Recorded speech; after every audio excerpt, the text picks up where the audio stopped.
the most divisive president in American history, traveled to Buffalo today, where that deadly mass shooting took place over the weekend. Biden did exactly what his handlers wanted him to: call half the nation racist. He labeled the entire Republican Party domestic extremists. He brought up Charlottesville and January 6th in his deceitful quest to make America believe conservatives are some kind of existential threat to this nation. The only thing Democrats are running on right now is the phony claim that they aren't racist and somehow we are. No one buys this garbage except for their blind ultra-socialists. That's what we'll call them from now on. But what is so maddening through all of this, even disappointing really, is that the man who occupies the Oval Office feels so at ease exploiting a mass shooting, one carried out by a deranged, hate-filled lunatic who deserves to be executed if he's found guilty. That's Joe Biden. He exploits it, and he went to Buffalo today to do just that. What happened here is simple and straightforward: terrorism. Terrorism. Domestic terrorism. Violence inflicted in the service of hate and the vicious thirst for power that defines one group of people being inherently inferior to any other group. A hate that through the media and politics, the internet, has radicalized, angry, alienated, lost, and isolated individuals into falsely believing that they will be replaced, that's the word, replaced, by the other. That's not what happened here at all. He blames one group of people. What he's talking about is Republicans. It's despicable. But what Joe Biden and his media henchmen have done is cherry pick the accused shooter's 180-page manifesto that is literally all over the political map. See, the media claims, Joe Biden claims, he's a right-wing extremist. I doubt that. In one passage, he writes about rejecting conservatism because it's, quote, corporatism in disguise.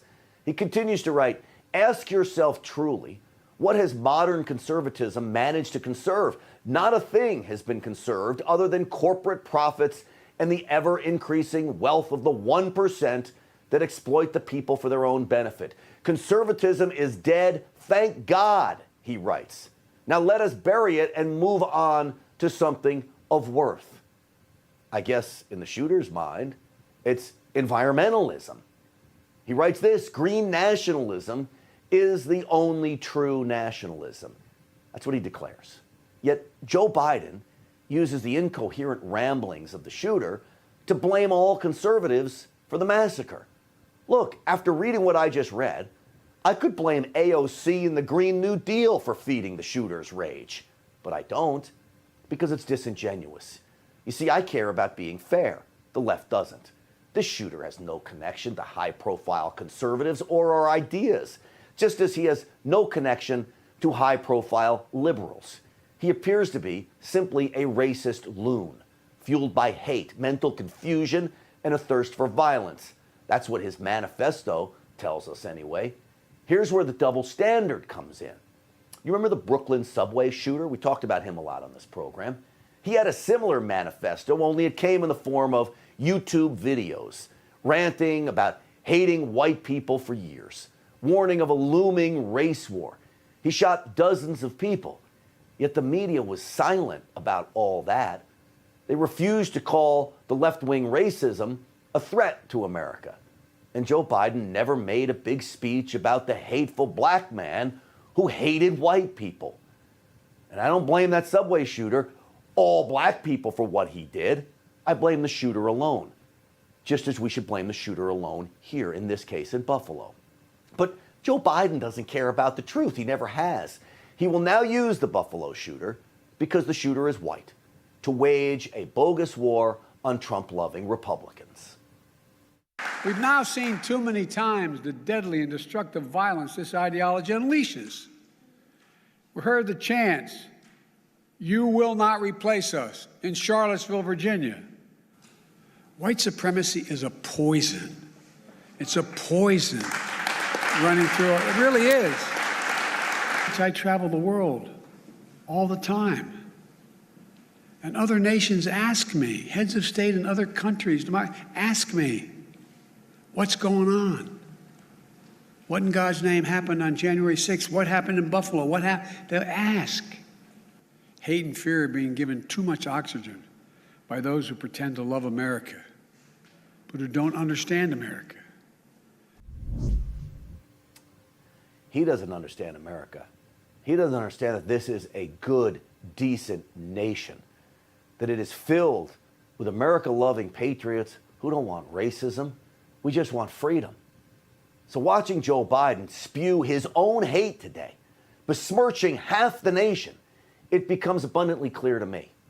Joe Biden is an empty vessel, unable to think and act on his own. He's a dementia-ridden puppet, most likely hyped up on Adderall and vitamin B today just to get through the speech. Billionaire truth bomb dropper Elon Musk described it like this. Man, it's hard to tell what Biden's doing, to be totally frank. I